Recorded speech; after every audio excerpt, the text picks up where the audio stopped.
को बनाया मेरे खुदा ने। पेड़ और वृक्षा और पत्ते, आम और केले, फल मीठे मीठे। पेड़ और पौधे, शाख और पत्ते, आम और केले, फल मीठे मीठे। सभी को बनाया मेरे खुदा ने, सभी को बनाया मेरे खुदा ने। कौवे कबूतर रंगदार तोते, कौवे कबूतर रंगदार तोते।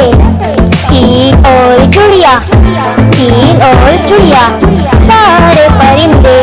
चील और चिड़िया, सारे परिंदे। सभी को बनाया मेरे खुदा ने, सभी को बनाया मेरे खुदा ने। ईंट और हाथी, शेर और चीते, ईंट और हाथी, शेर और चीते।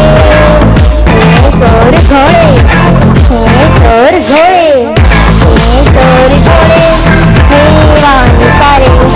सभी को बनाया मेरे खुदा ने, सभी को बनाया मेरे खुदा ने।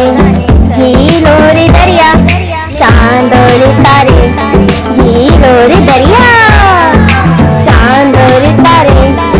सेहरा समंदर, सेहरा